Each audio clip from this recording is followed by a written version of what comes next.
This is Gareth Southgate, and this is the Three Lions podcast.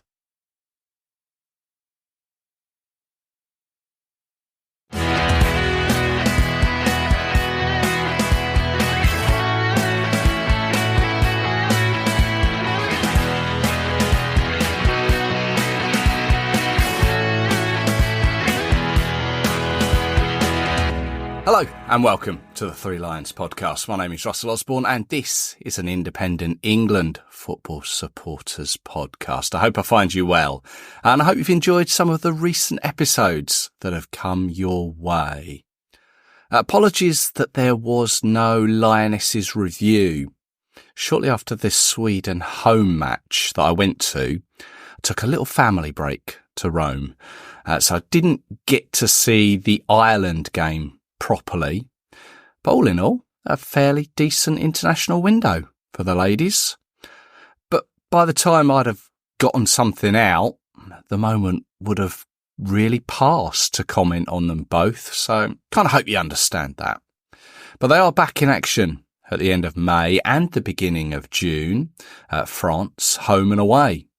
So somehow I'll have to try and put something together at a similar time to the men's games that are being played against Bosnia and Iceland. I'll work that one out nearer the time. On to this episode. Now, I'm not a regular theatre goer, so it will come as no surprise to you when I struggle to remember any sort of stage shows that are about the game. Nick Hornby's Fever Pitch, I do remember, but that was an adaptation of a book. So I had to Google some. Perhaps you remember some of these, or maybe even went to see some of them yourself. So there was An Evening with Gary Lineker. That was a few years back now. There was one called Sing Your Heart Out for the Lads, and also one called Elton John's Glasses. Well, there you go. Diehards, the lot of us, all packed into this glorious stretch of land they call Wembley Way. Proud to be it, proud to be one, proud to be English. 3 Lions on our shirt, hoping and praying this will be the night that ends all the hurt. No rules today, no one's saying that you can't do anything, be anything. Bottles are being flung across the sky. People are swinging out from lampposts up high. We're throwing fences, flipping benches. Police are getting jittery. We are going to do Italy. My turn to do something crazy. My turn to be seen. To walk up on England's mountains green. This flare is going up my butt.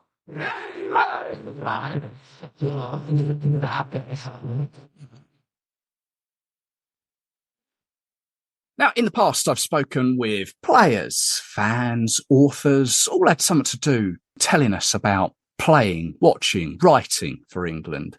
You may remember a little while back, I spoke with Kel Matsina, who played Raheem Sterling in the Dear England theatre performance.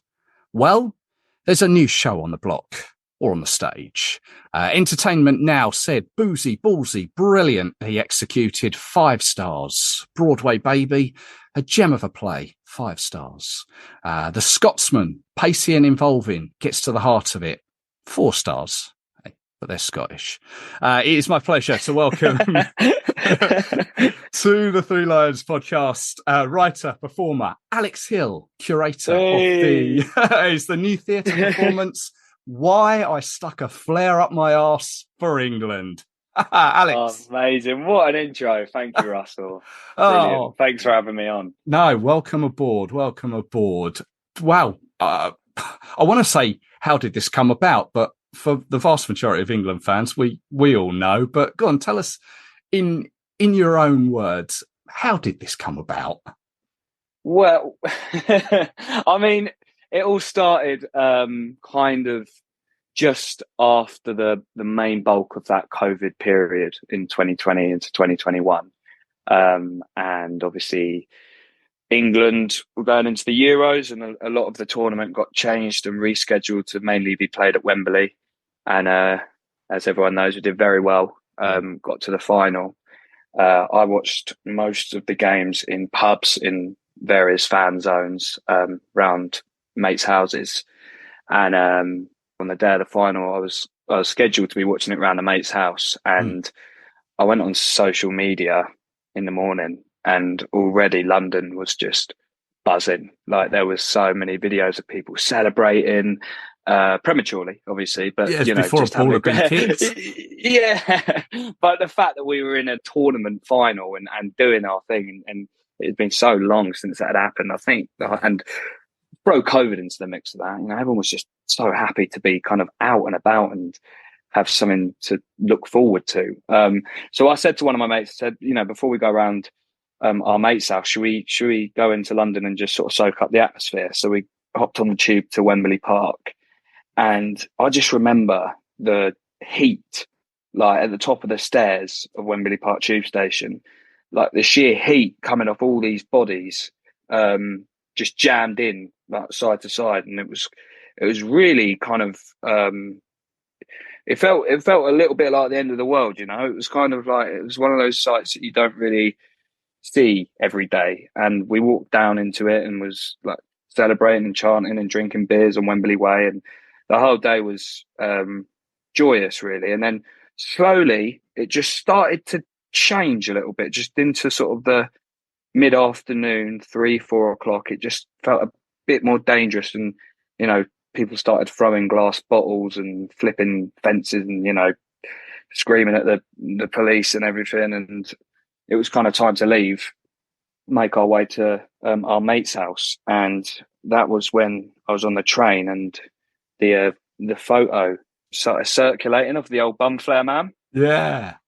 And that was it, really. It kind of, that whole experience stayed with me. Then going obviously to watch the game, losing the game as typical England, and that entire day just really stayed with me. And I was in the second year of my drama school, training at the time to be an actor. And throughout my third year, the following year, it kept sort of prodding at me that there was a story to be told there. And so I started piecing it together. And when I graduated, I started writing it, and then took it to the Fringe. And here we are now, transferring to the off West End at London Southwark Playhouse, which is really, really exciting. That's amazing. Oh, we'll come to the Southwark Playhouse in a moment. But yeah, I mean, it's interesting that from that day, what was it? It was either late June, early July. I can't remember the date off the top of my head. 2021 to now, sort of here we are, going to be mid-April going into May 2024. That's like 3 years. This has been sort of flipping around in your head. I guess you've written notes down of how to sort of like plan it out, and you've probably scrubbed things out and gone back to it and all these sort of things, and worked out who to bring in. One thing I sort of did think, did you find the fella who done it? I think his name's Charlie Perry, isn't it? Yeah, that's right. Yeah. So obviously that day, it wasn't an exclusive act to one person, but the famous photo taken by a guy called Elliot Franks, which I believe, and this could be completely wrong, but it was one of the most circulated photos either on the internet or in the press of 2021. Right. But yeah, he took that photo of Charlie Perry in Leicester Square. Yeah. You didn't say there was more people sticking flares up their bum elsewhere around London? I saw a few people. I saw it might have been the same guy, but on Wembley Way there was one guy with his trousers around his ankles, upside down, with a flare stuck in the other way round. So I don't think it's an exclusive act, but I think Charlie Perry's got to take credit for the one that really kind of made it viral, really. Did you find him? Have you spoken to him? I haven't. No, I permission. I reached out on Facebook to him, but I didn't know if it was his real Facebook page, and I never got a response. But the story that I created anyway is kind of largely fictionalized, yes. And sort of taken away from him. And really, actually, the whole flare incident is kind of just a catalyst for a whole different kind of story, which is sort of the lovely thing about it is when we're at the Edinburgh Fringe, people would sort of come to the show based on what they'd seen online about it, or the posters where it is sort of me in some St George's Speedos, basically, and why I stuck a flare-up mask for England. I think people came with a certain expectation of this is just going to be, you know, like an hour of kind of absurd comedy, but it's not really. It's kind of, there's a few more layers to it, which is really nice, and it's really nice to kind of subvert those expectations and tell a story that feels quite truthful about, you know, the state of sort of English football fans and well, sport fandom really in our country in general. Yeah. Well, Edinburgh Fringe, I've got to be honest, it's somewhere that I've never been. My wife went last year and came back saying it's amazing. We've got to go together at some point. So how did getting to the Fringe come about? Because from what I can gather, that's hard work. Yeah, it's.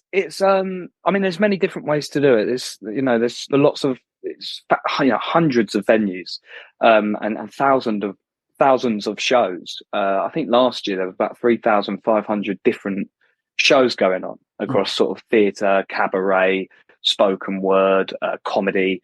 So there's so much going on. There's a lot of opportunity. As a festival, it's a really great place for kind of artists to present new work and showcase themselves and tell different stories. I mean, we did the play in what was a hotel conference room, or it might have been a hotel breakfast room that they'd put some theatre lights up in and some, you know, put a sort of a stage floor down, and we did it in there. And the morning after our last show, it got converted back for hotel breakfasts. So it's like an ever moving, fast paced, very at times overwhelming festival. There's so much going on. There's street performances. There's all sorts, but really it's just a great kind of atmosphere and a great place to showcase new work. Wow, it's certainly somewhere on my bucket list, and I will get there at some point. Just to 100%. Yeah, just to seek out something a little bit different. And yeah, I mean, it didn't realise that they were being like a hotel conference room or something like that. Oh yeah, they're all over the place. Yeah, literally. Wow.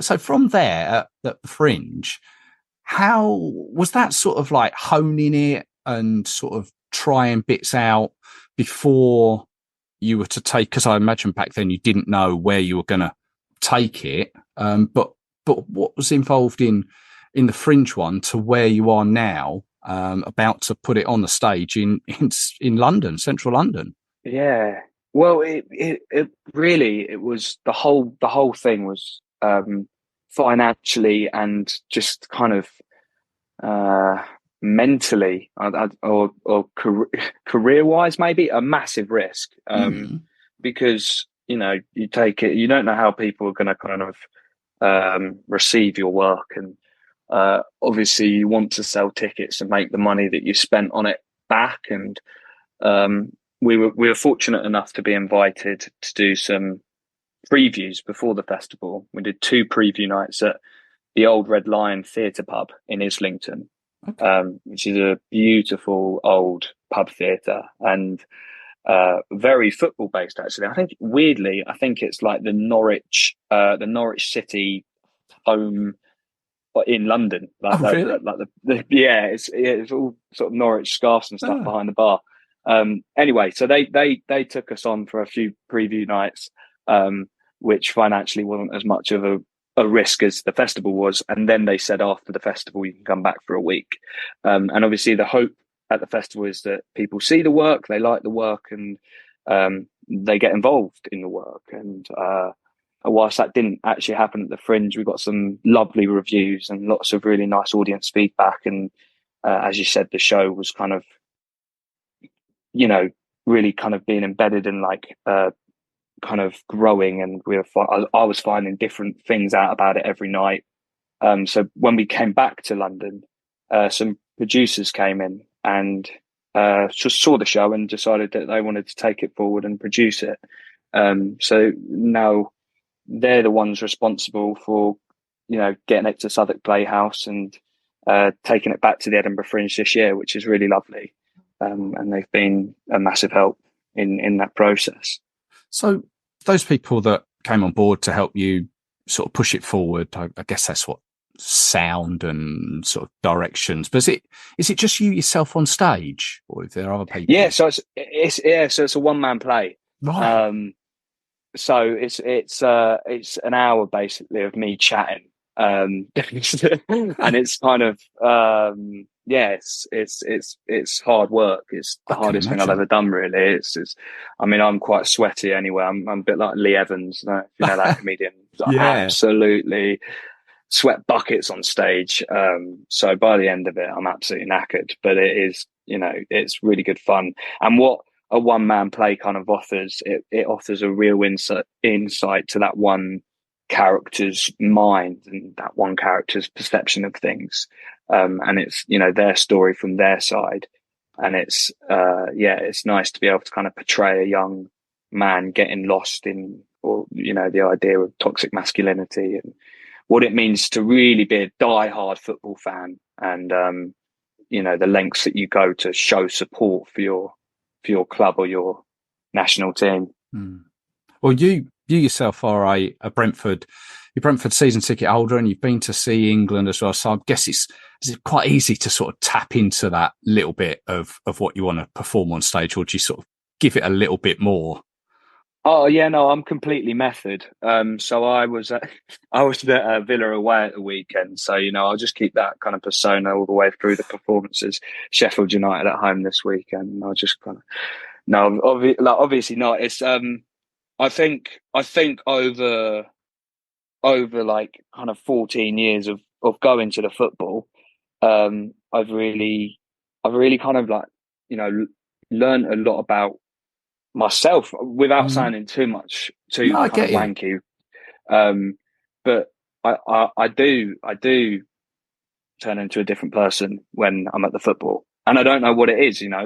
I think it's just the passion, and it's a really great space to just kind of let that kind of energy that's been cooped up inside you over the week out, and put it into something kind of external to you. Yeah. And honestly, Brentford's kind of been an amazing club to follow. We've kind of only had great progression over the years, and it's also the social side of it. I get to see my mates every week and have some beers, and just football's more than just what happens on the pitch. And I think that's what the story of Whilst I Play Out Mass for England gets at. It's not just about kind of the 11 players on the pitch or the 22 players on the pitch. It's about the day. It's about waking up. It's about going for a breakfast with your mates and then having some beers, meeting down the pub, winning or losing. And then if you win, you're more likely to go for a few more beers after. Or if you lose, you might go for one sorry pint, or you might just go straight home. But yeah, so I don't know about you, Russell, but something happens when that the whistle goes, and you just feel like a different person for 90 minutes. Absolutely know what you mean, and I'm sure many people can sort of familiarise themselves with that scenario of a Saturday or I don't know, Tuesday night or whatever. Absolutely understand that. So the Southwark Theatre, where the Southwark Playhouse, isn't it? I believe. Yeah, that's right. Yeah. Where the performance is being taken place. Tell us a little bit about that. When does it kickstart? How can people go and see it? So we are at the Southwark Playhouse from the 17th of April until the 4th of May. So from the 17th of April until Monday, the 22nd of April is our preview period. And then we officially open on that Monday, the 22nd of April. So if you want to grab yourself a ticket, you can go to, I think it's www.southwarkplayhouse.co.uk, and then just go onto their What's On section and click on Why I Stuck a Flout Mask for England. Amazing. So that's the best way to go around getting tickets and getting involved. And that's am I right in saying that's sort of Elephant and Castle way? Yeah, so they've got two venues now, but the one I'm in is Southwark Playhouse Borough. And that's the closest tube station, Elephant and Castle. I see. Well, I see that tickets are sort of range from a tenner to £26. And so Tuesday and Saturday, you've got a matinee as well. So there's plenty of opportunities to see this, see the performance while I stuck a flare up my arse for England. I love saying it. I'll be honest. You'd be surprised. So many people can't actually say it. We'd get people coming to the Edinburgh Fringe run, and they'd be like, "Oh, I'm here to see the one about the firework with England." I knew what it was called. They just didn't want to say it. Excellent. So, I mean, I really wish you all the very best with this, and I'm really looking forward to coming to see it. Is this your first sort of probe into putting a performance on, or what else is in your mind about sort of going forward? What's on your CV? Yeah, so I graduated drama school, a place called Arts Ed, in 2022, in the summer of 2022, and all through drama school, you know, you're kind of told about how tough the industry is, and you know, rejection and auditioning and getting told no, and all these things. But you're also told, if you can, try and make your own work, whatever that looks like, whether it's, you know, grab a camera and making a short film, writing a piece of, you know, text, a play, finding somewhere to put it on, whatever it is, just so that you're not kind of sitting back and waiting for someone to allow you to you know, do what you want to do and do what you love. And that was, you know, there was a big, obviously, Phoebe Waller-Bridge did that. She was one of the big, I want to say, pioneers for kind of putting on a one-person play and, you know, having success with it. And after she did that with her Fleabag show, which was then made into a BBC series, you know, after that, even more people were saying it. And so it was always in my head, that's what I wanted to do. And so I gave it a stab with this, and it's so far paying off really nicely. And I'm very grateful to everyone that's kind of helped me out with that. But going forward as well, I want to tell more stories and write more and do more. I think football is an excellent way of telling stories. I think it kind of within itself builds a lot of narratives. You mentioned obviously Dear England, and talking to a cast member in that, I absolutely loved that play and what that did for theatre in general, and bringing in new audiences. And it's not often you sit in the National Theatre and look around and see football shirts.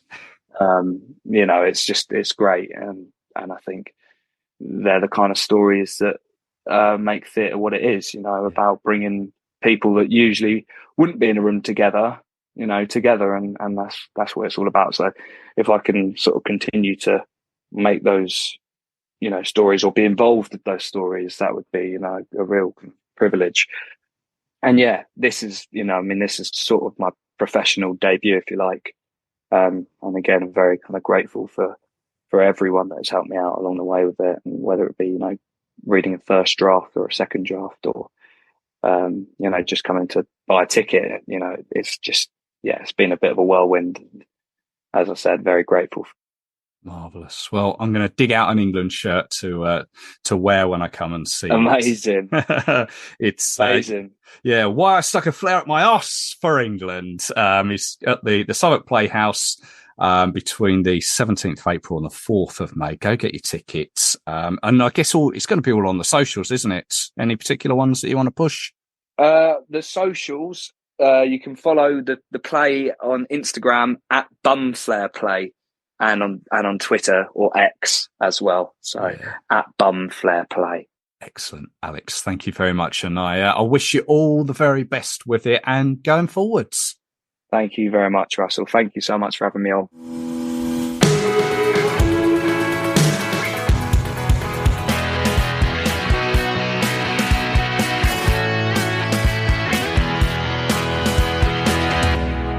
My many thanks go to Alex Hill there. Really enjoyed that.